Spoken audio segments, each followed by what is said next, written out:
नमस्कार, स्वागत है आपका आपके अपने चैनल उज्ज्वल जीके पर। मैं हूं सीमा शर्मा। आज हम भारतीय संविधान एवं राज्य व्यवस्था का टॉपिक देखने वाले हैं पहला, जिसका नाम है भारत का संवैधानिक विकास। और इसके अंतर्गत पार्ट फर्स्ट के अंतर्गत हम 48 क्वेश्चंस जो हैं देखने वाले हैं। और ये सभी प्रश्न ऐसे हैं जो किसी न किसी महत्वपूर्ण परीक्षा में पूछे गए हैं। तो जल्दी से शुरू करते हैं हमारा प्रश्न। पहला प्रश्न है हमारा, किस अधिनियम के अंतर्गत भारतीय विधान परिषद को बजट पर बहस करने की शक्ति प्राप्त हुई? तो कौन सा अधिनियम था जिसके अंतर्गत जो भारतीय परिषद थी उसे बजट पर बहस करने की शक्ति प्राप्त हुई? तो वो था भारतीय परिषद अधिनियम 1892 का, जिसके अंतर्गत भारतीय विधान परिषद को बजट पर बहस करने की जो है अनुमति प्राप्त हुई। अगला प्रश्न है, संविधान सभा में सदस्यों का चुनाव कैसे हुआ था? संविधान सभा में जो चुनाव हुआ था वो प्रांतीय विधान सभाओं के द्वारा किया गया था। जो प्रांतीय विधान सभाएं थी उनके द्वारा संविधान सभा में सदस्यों का चुनाव किया गया था। किस अधिनियम में कोलकाता में सर्वोच्च न्यायालय की स्थापना का प्रावधान किया गया था? तो देखिए, रेगुलेटिंग एक्ट जो आया था 1773 का, इसमें कोलकाता में यानी कि कलकत्ता में, उस समय का कलकत्ता था और आज कोलकाता नाम है, तो सर्वोच्च न्यायालय की स्थापना कलकत्ता में रेगुलेटिंग एक्ट के तहत जो है की गई थी। और ये जो प्रश्न है ये भी आपके यूपीपीसीएस मेंस का प्रश्न है 2010 का। केंद्र में द्वैध शासन किस अधिनियम के अंतर्गत स्थापित किया गया था?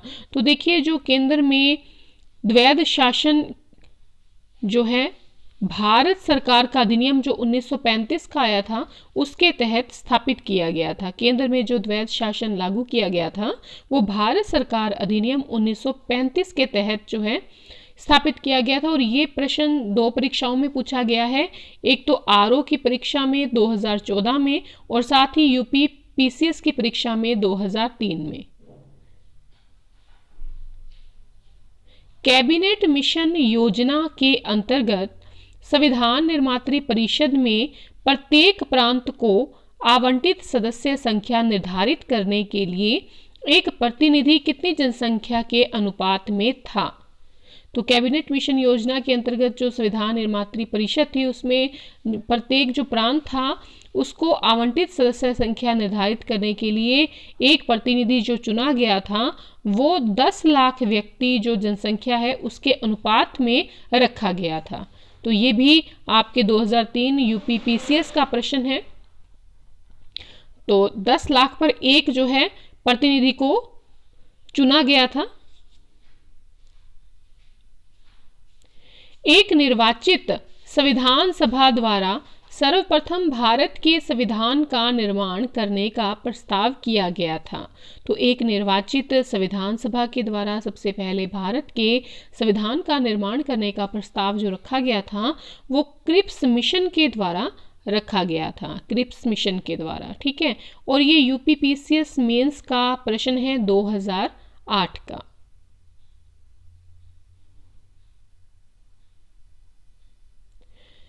भारत में उपनिवेशी शासन के संदर्भ में 1883 में इल्बर्ट बिल का क्या उद्देश्य था? बहुत बार जो है इल्बर्ट बिल पर प्रश्न पूछा जाता है और ये आईएएस 2003 का प्रश्न है।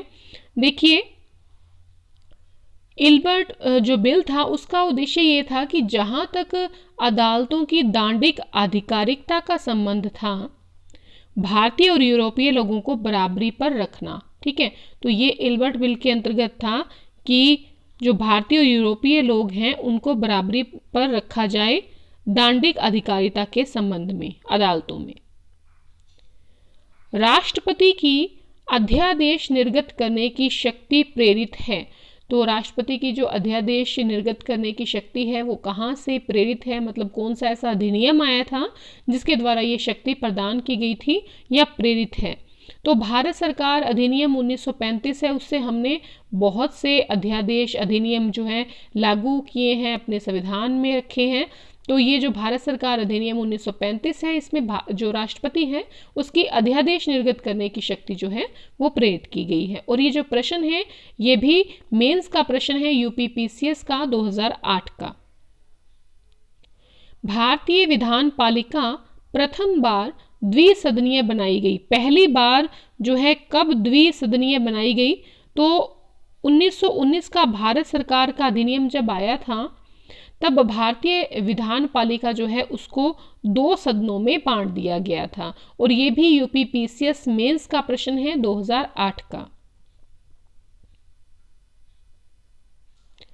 1919 के भारत शासन अधिनियम की कौन सी प्रमुख विशेषताएं हैं? तो 1919 के भारत सरकार जो शासन अधिनियम है उसकी विशेषता क्या है? उसकी विशेषता है कि प्रांतों की जो कार्यकारिणी सरकार थी उसमें द्वैध शासन की स्थापना जो है यानी कि व्यवस्था जो है वो की गई थी। साथ ही केंद्र के द्वारा प्रांतों को विधायिनी शक्ति का भी हस्तांतरण किया गया था। पहले केंद्र के पास थी, बाद में प्रांतों को भी विधायिनी शक्ति का हस्तांतरण जो है 1919 के भारत शासन अधिनियम के अंतर्गत किया गया था। तो ये 2 जो चीजें थी, 2 महत्वपूर्ण इसमें विशेषताएं थी। और ये प्रश्न भी आईएएस 2012 का प्रश्न है। भारत परिषद की समाप्ति किसके द्वारा की गई थी? तो भारत परिषद की जो समाप्ति की गई है वो 1935 का जब अधिनियम आया है तब की गई है। भारत के संविधान का प्रारूप तैयार करने वाली संविधान सभा के सदस्यों को विभिन्न प्रांतों की विधानसभाओं के द्वारा चुना गया था। तो देखिए, भारत के संविधान का प्रारूप जब तैयार करने वाली जो संविधान सभा के सदस्य थे उनको कैसे चुना गया था? उनको विभिन्न जो प्रांतों की विधानसभाएं हैं उनके द्वारा चुना गया था। तो ये आईएएस का प्रश्न है 2002 का। किस अधिनियम ने भारतवासियों को अपने देश के प्रशासन में कुछ हिस्सा लेना संभव बनाया था? तो एक अधिनियम आता है चार्टर एक्ट 1833 के अंतर्गत, और ये अधिनियम जो है, ये चार्टर जो है ये लेकर आता है कि भारतवासियों को भी अपने देश के प्रशासन में हिस्सा लेना जो है चाहिए। ठीक है, तो उसको संभव बनाया था चार्टर एक्ट 1833 ने। आईएएस 2012 का प्रश्न है। चलिए आगे बढ़ते हैं। स्वतंत्र भारत की संविधान सभा के अध्यक्ष कौन थे? सब जानते हैं, राजेंद्र प्रसाद थे। और ये भी जो प्रश्न है ये एमपीपीसीएस 2010 का प्रश्न है। बहुत परीक्षाओं में पूछा जाता है कि स्वतंत्र भारत की संविधान सभा के अध्यक्ष कौन थे? डॉक्टर राजेंद्र प्रसाद थे। 1946 में निर्मित अंतरिम सरकार में कार्यपालक परिषद के उप सभापति कौन थे? तो कार्यपालक जो परिषद थी उसके उप सभापति जो थे वो जवाहरलाल नेहरू जी थे। आईएएस 1995 का प्रश्न है। संविधान सभा के चुने हुए स्थायी अध्यक्ष कौन थे? ठीक है, स्थायी अध्यक्ष पूछा गया है, तो स्थायी अध्यक्ष जो थे वो डॉक्टर राजेंद्र प्रसाद थे। अखिल भारतीय महासंघ स्थापित करने का प्रावधान शामिल किया गया था। तो अखिल भारतीय महासंघ जो है स्थापित करने का प्रावधान 1935 का जब भारत सरकार का अधिनियम आता है उसके अंतर्गत रखा गया था। और ये प्रश्न जो है यूडीए एलडीए 2010 का प्रश्न है। यूपीपीसीएस मेंस में भी 2012 में ये प्रश्न पूछा गया है। भारत की संविधान निर्मात्री सभा के अध्यक्ष कौन थे? तो ये भारत की संविधान निर्मात्री सभा के अध्यक्ष डॉक्टर राजेंद्र प्रसाद थे। ये भी एलडीए 2007 का प्रश्न है। भारत के लिए संविधान की रचना हेतु संविधान सभा का विचार सर्वप्रथम किसने प्रस्तुत किया था? तो स्वराज पार्टी जो थी उसने 1934 में संविधान सभा का विचार जो है वो प्रस्तुत किया था। कौन कौन से कथन संविधान सभा के विषय में नहीं है? तो देखिए, वह वयस्क मताधिकार पर आधारित नहीं थी, वह प्रत्यक्ष निर्वाचन का परिणाम थी, तो ये जो है दोनों कथन ही गलत हैं संविधान सभा के विषय में। और कौन सा कथन सही है? वह बहुदलीय निकाय थी, उसने अनेक समितियों के माध्यम से कार्य किया। किसने? संविधान सभा ने। आगे कथन कारण है, वेवेल योजना के अनुसार कार्यकारी परिषद में हिंदू और मुस्लिम सदस्यों की संख्या समान होती थी। वेवेल का विचार था कि ऐसी व्यवस्था से भारत का बंटवारा बच जाता। तो देखिए, वेवेल योजना जो थी उसके अनुसार कार्यकारी परिषद में हिंदू और मुसलमान सदस्यों की संख्या जो है वो समान थी। तो देखिए, कथन तो सही है लेकिन कारण जो दिया गया है वो गलत है। ये आईएएस का प्रश्न है 2007 का। भारतीय संविधान सभा की स्थापना की गई थी। भारतीय संविधान सभा की स्थापना 9 दिसंबर 1946 को की गई थी। यूपीपीसीएस 1995 का प्रश्न है, कब की गई थी भारतीय संविधान सभा की स्थापना? 9 दिसंबर 1946 को। भारतीय संविधान को बनाने हेतु संविधान सभा के कुल कितने अधिवेशन हुए हैं? तो भारतीय संविधान को बनाने के लिए कुल 12 जो है अधिवेशन हुए थे। यह भी मेंस का प्रश्न है 2005 का। संविधान सभा में वयस्क मताधिकार को 15 वर्ष के लिए स्थगित करने की बात जो है किसने कही थी? मौलाना आजाद जो थे, इन्होंने वयस्क मताधिकार को 15 साल के लिए स्थगित करने की बात कही थी। तो ये यूपीपीसीएस 2010 का प्रश्न है। आगे बढ़ते हैं। 1935 के अधिनियम के द्वारा स्थापित संघ में अवशेष शक्तियां किसको दी गई हैं? अवशेष शक्तियां किसको दी गई हैं? तो गवर्नर जनरल को जो है शक्तियां दी गई थी, अवशेष शक्तियां 1935 के अधिनियम द्वारा। ये यूपीपीसीएस मेंस 2008 का प्रश्न है। संविधान सभा की संघ संविधान समिति का अध्यक्ष कौन था? जवाहरलाल नेहरू जी थे संविधान सभा की संघ संविधान समिति के अध्यक्ष। आईएएस 2005 का प्रश्न है। 1935 के अधिनियम के तहत कराए गए विधानसभा चुनावों में किस राज्य में कांग्रेस ने पूर्ण बहुमत प्राप्त नहीं किया?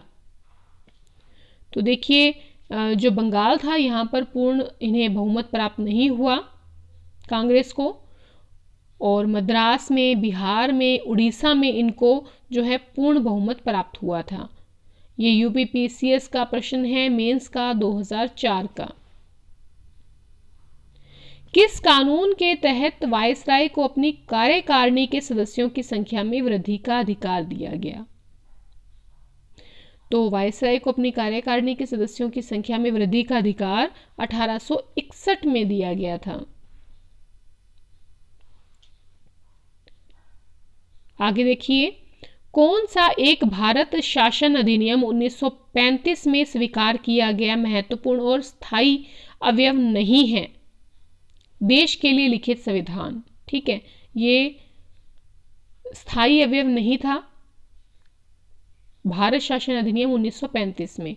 इसके अलावा था 1935 का जो भारत शासन अधिनियम आया था, इसमें विधानमंडल के लिए निर्वाचित और जवाबदेह प्रतिनिधि की बात की गई थी। एक संघ की योजना पर विचार रखा गया था। साथ ही जो विधानमंडल था उसके लिए सरकारी सदस्यों को नॉमिनेट किया जाना इसमें रखा गया था। कौन सा एक भारत शासन अधिनियम 1935 में स्वीकार किया हुआ महत्वपूर्ण और स्थायी अवयव है? तो अभी हमने बात की है कि विधानमंडल के लिए निर्वाचित जवाबदेह प्रतिनिधि, एक संघ की योजना पर विचार, विधानमंडल के लिए सरकारी सदस्यों का संवाचित किया जाना यानी कि नॉमिनेट किया जाना। ये आपके मेंस 2010 का प्रश्न है। भारत का संविधान पूर्ण रूप से तैयार हुआ था। कब तैयार हुआ था पूर्ण रूप से? तो 26 जनवरी 1949 के दिन तैयार हुआ था। और ये प्रश्न है आपके आता है यूपीपीसीएस 2002 का प्रश्न है। भारतीय संविधान कब लागू किया गया? तो 26 जनवरी 1950 को लागू किया गया था। ये 1990 में पूछा गया था यूपीपीसीएस में। संविधान सभा के सम्मुख संविधान की प्रस्तावना का प्रस्ताव किसने रखा? तो संविधान जो सभा थी उसके सामने संविधान की प्रस्तावना का जो विचार था वो जवाहरलाल नेहरू जी हैं, उन्होंने रखा था। यूपीपीसीएस मेंस 2006 का प्रश्न है। भारत के संविधान में केंद्र और राज्यों के बीच में किया गया शक्तियों का विभाजन इनमें से किसमें उल्लेखित योजना पर आधारित है? तो जो भारत सरकार अधिनियम 1935 आया था उसके अंतर्गत केंद्र और राज्यों में शक्तियों का विभाजन किया गया था। आईएएस 2012 का प्रश्न है ये। किस वर्ष संसद ने भारतीय संविधान अपनाया? 1950 में अपनाया है। ये एमपीपीसीएस 2010 का प्रश्न है। 1946 के चुनाव के पश्चात मुस्लिम लीग ने किस प्रांत में अपनी सरकार बनाई?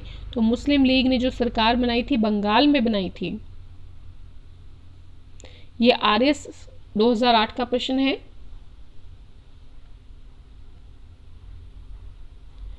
किसने सुझाव दिया था कि भारत की स्वतंत्रता के बाद भारतीय राष्ट्रीय कांग्रेस को एक राजनीतिक दल के रूप में भंग कर दिया जाना चाहिए? बहुत महत्वपूर्ण प्रश्न है।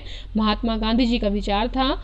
यूपीपीसीएस मेंस 2011 का प्रश्न है कि अब स्वतंत्रता मिल गई है इसलिए कांग्रेस को जो है भंग कर दिया जाए। कथन है कि भारत का संविधान देश की आवश्यकताओं की पूर्ति करता है। कारण है कि इसको एक ग्रहित संविधान कहा जाता है। तो कौन सा इसमें सही है?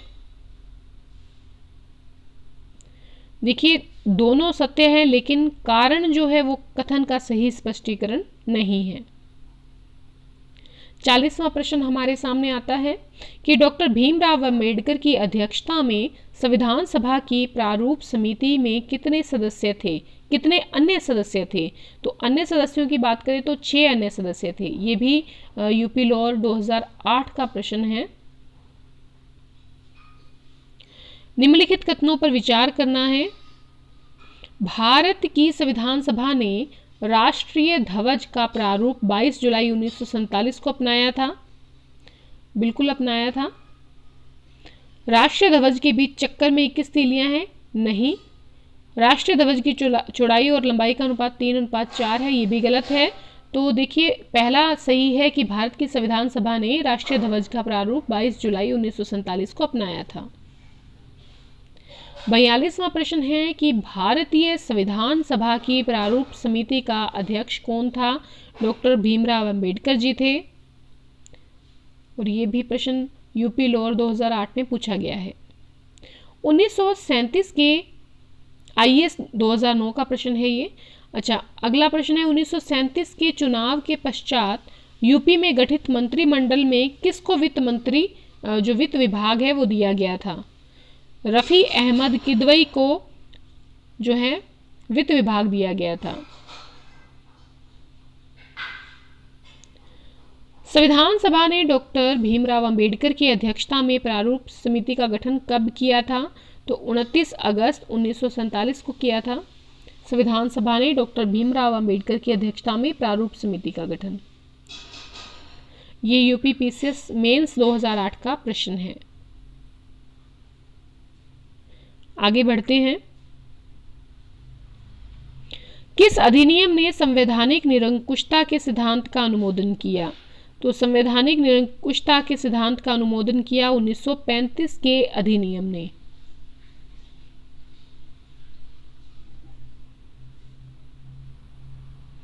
संविधान सभा की प्रांतीय संविधान समिति का अध्यक्ष कौन था? संविधान सभा की प्रांतीय संविधान समिति का जो अध्यक्ष था वो था सरदार पटेल। ये भी मेंस का प्रश्न है 2008 का, एमपीपीसीएस का। डॉक्टर भीमराव अंबेडकर का जन्म और मृत्यु कब हुई? भीमराव अंबेडकर का जन्म हुआ था 1891 में और मृत्यु हुई थी 1956 में। अंतिम प्रश्न है हमारे सामने 48वां प्रश्न। किस वर्ष में जन गण मन को भारत के राष्ट्रगान के रूप में अपनाया गया? 1950 में अपनाया गया था जन गण मन को भारत के राष्ट्रगान के रूप में। ये आरएस 1996 का प्रश्न है। और बाकी 49 से लेकर लगभग 90 या फिर आप 85 क्वेश्चंस मान लें वो आपको अगली वीडियो में पार्ट सेकंड में दिए जाएंगे। अगर आपको वीडियो ज़रा सी पसंद आई है प्लीज़ लाइक करें, शेयर करें अपने मित्रों में। धन्यवाद।